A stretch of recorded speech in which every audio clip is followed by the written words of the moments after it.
Hello everybody, this is Kirby over yonder, and the Clone High is coming back, baby! Clone High is seriously one of the funniest shows I've ever seen. For a while I considered it an overlooked gem, but seeing it get so much more love and attention on Twitter.com has been really heartwarming. With its extremely quick and absurd humor, the way it satirizes teen dramas, its extremely 2000s music and art style, and a sense of genuine heart buried under layers of parody makes for one of my favorite cartoons of all time. And with the announcement of the show getting a continuation, I think now would be the best time to rank all of the episodes. There's only 13 of them, so let's get started. At number 13, we have ADD. The last D is for disorder. Look, with a great show like Clone High, obviously there's gonna be at least one episode that isn't quite as good as the others. And while I don't think ADD is a bad episode, I just don't find it to be as funny as the other episodes. The episode is basically about Gandhi being diagnosed with ADD and how it affects the people around him. I like the message that people with ADD are people too, and that they aren't some contagious, diseased animal that deserve to be shunned. I just wish more of the jokes were about how people reacted to Gandhi having ADD, rather than just about ADD itself. In fact, my favorite part of the episode is the ADD song because of how over the top it is. There still are other jokes like that in the episode, I just wish there were more of them. I also feel like Gandhi's character is just a little bit flanderized in this episode. He's definitely wacky and eccentric in other episodes, but nowhere near to the same extent as he is here. Overall, I still mostly enjoy this episode, but if I had to skip any of them, it would be this one. At number 12, we have the very first episode, Escape to Beer Island, A Rope of Sand. As a first episode, it does a really good job introducing us to the characters and the tone of the show. The episode is basically about Abe bringing non-alcoholic beer to a party, while not telling anyone that it's non-alcoholic. Again, the episode does a good job introducing us to all of the characters and how they bounce off each other. I will say that this episode is a bit more down-to-earth than most of the other ones. Not that there isn't any wackiness to it, it's just a bit more toned down than the rest of them. This isn't really a bad thing in of itself, I just prefer Clone High when it's over-the-top wacky. Still though, the episode's a very solid start to the series and one I still enjoy. At number 11, we've got Homecoming, A Shot in the Ark. From here on, pretty much every episode is hilarious, so it was really hard to rank them. The episode is basically about Joan disguising herself as a man so she can join the school's football team. Clone High isn't the first show to do an episode like this, Futurama has one that's pretty similar, but the episode still manages to get some pretty funny jokes out of this concept, such as JFK's sexual confusion and Abe being blissfully unaware of what's going on. There's also a pretty funny side plot about Gandhi stealing and befriending the other team's mascot, Geshi. It's very heartwarming. Yup, very heartwarming. At number 10, we have episode 2, Electric Blue Galoo, an episode about Abe and JFK running for student president. Abe ends up selling out to a company called Extreme Blue, and they're probably my favorite part of the episode. They're pretty funny in just how over-the-top and ridiculous they are. Plus, Blushi is a pretty amazing character. What a legend, that Blushi. JFK's propaganda against Abe is also pretty dang funny. Last year, Abe said he was 15. Now he claims to be 16. Which is it, Abe? The episode also ends on a very educational song about eating a balanced diet by guest star Marilyn Manson. Thank you, guest star Marilyn Manson, for your contribution to society. At number 9, we have A Room of One's Clone, The Pie of the Storm. In this episode, Joan's house gets burnt down in a storm, so her and Toots have to move in with Cleo. You'd think the main conflict would be between Joan and Cleo, but while that's certainly a conflict in the episode, the main conflict is with Abe trying to mediate the situation. And it's interesting seeing Abe try to live up to the original Abe Lincoln. And that pie throwing sequence is so ridiculous and stupid that it's pretty hilarious. The drama between Scudworth, Mr. Butlertron, and E. Cybo Pooch is also pretty hilarious, just in how over-dramatic and soap opera-y it is. That's it, you're not cooking me dinner tonight. How do you like that? At number 8, we have Sleep of Faith, La Rue d'Awakening. In this episode, Abe starts staying up all night studying for the PSJTs with Cleo, causing him to lose sleep. The foolish simp. The episode serves as a very funny PSA on the importance of sleep. It's hilarious just in how over-the-top and dramatic it is. This episode also has a couple of funny side plots, one of which being Mr. Butlertron's rivalry with Scantron, who's a pretty funny one-off character. They have an epic anime fight scene. Gandhi's side plot with the trucker guy is also pretty fun as well. And the plot twist that the trucker guy was actually a figment of Gandhi's imagination the whole time is so freaking stupid that it's actually brilliant. It makes sense because it's real. But of course, this episode has one of my favorite jokes in the entire series. He had sex with the pie, the fool, the fool! At number 7, we have Makeover, Makeover, Makeover. The Makeover episode. Everyone gets a makeover in this episode. Joan gets a makeover. Gandhi gets a makeover. Principal Scudworth gets a makeover. But old Abe just stays the same. Lovable.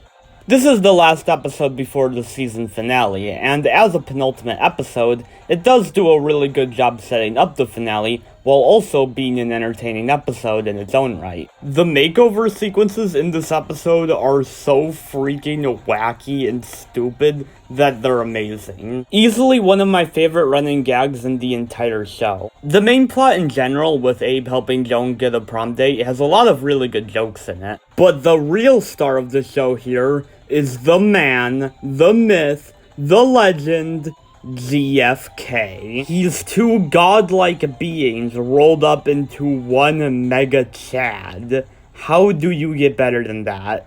The episode ends on a cliffhanger as to who Abe is going to go to prom with between Joan and Cleo, which gets resolved in the next episode. Speaking of which, at number 6 we've got the season finale, You Got a Prom With That? It's a continuation of the previous episode about the clones going to prom. Meanwhile, at the same time, the Board of Shadowy Figures is planning on taking the clones away. The episode manages to be very intense while also being really funny at the same time. Like, I love Scudworth's petty rivalry against John Stamos, it's just so great. It's also cool just how many characters from older episodes get cameos here. It's clear that they wanted to make this a very big and grand episode, and I think they succeeded. I also really like this moment between Joan and JFK. It's probably the most sincere moment in the entire series. It shows that JFK cares more about Joan than just her body, and it's really nice. I hope the reboot has more scenes like this that expand on JFK's character. But man, is that cliffhanger just the worst. I actually have a theory as to how the clones would have been unfrozen, and that theory is... Look, the Clone High finale may have ended on a cliffhanger, but... say the line, Squill! It's still better than the Samurai Jack finale.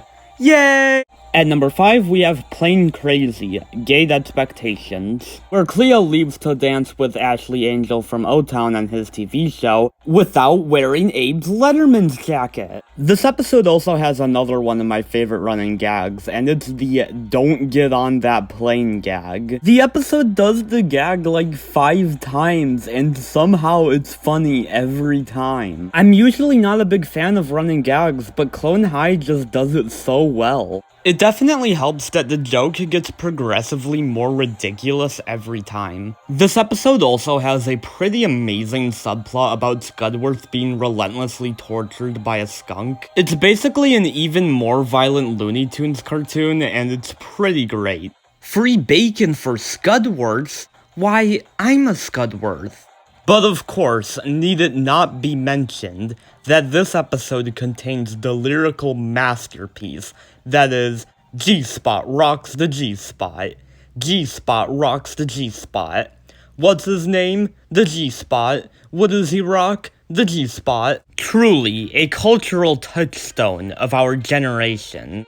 At number 4, we have Litter Kills, literally. The tragic episode where Ponce, the guy everyone knows and loves, the most important character on the show, tragically dies. What's that? Ponce is only in this episode and was only made specifically to be killed off? No way. I mean, there's no way a show would just create a character just for one episode in order to be killed off for needless drama. No, that wouldn't happen.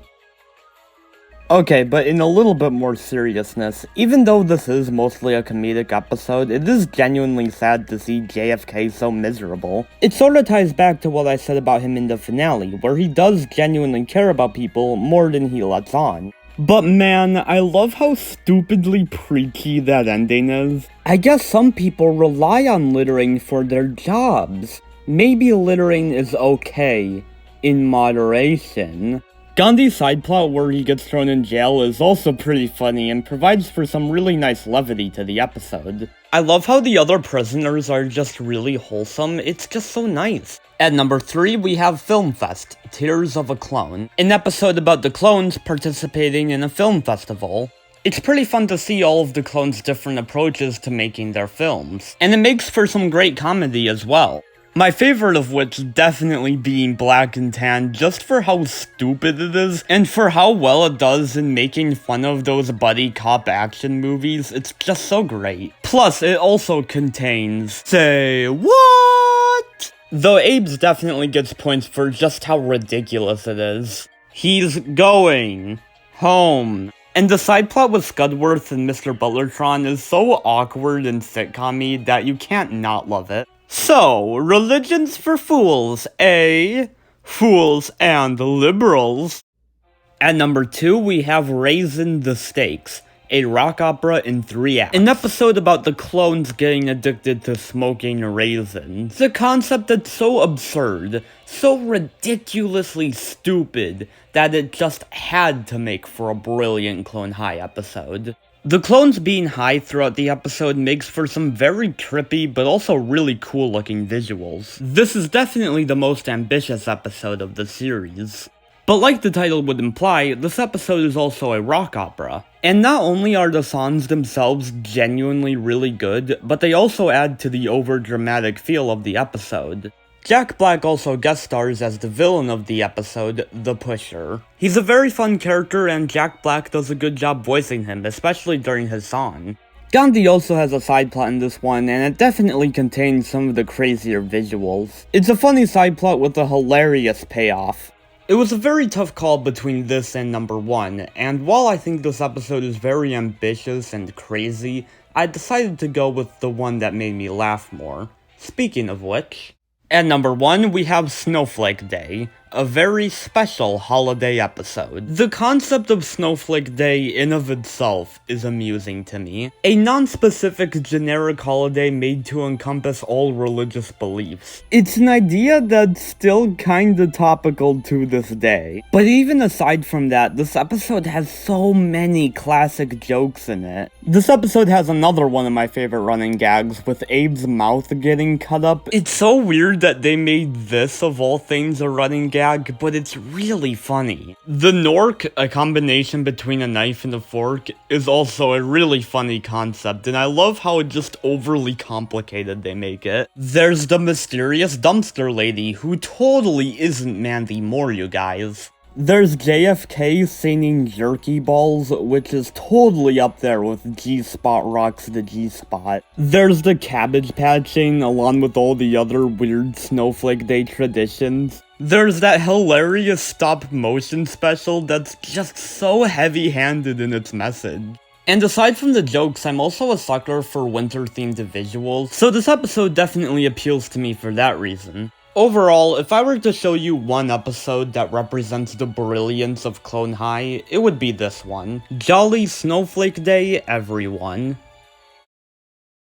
Next time on a very special Kirby Over Yonder, Squill does a dance.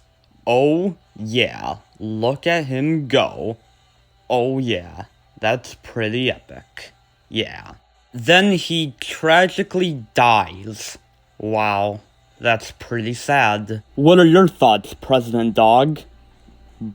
Boop.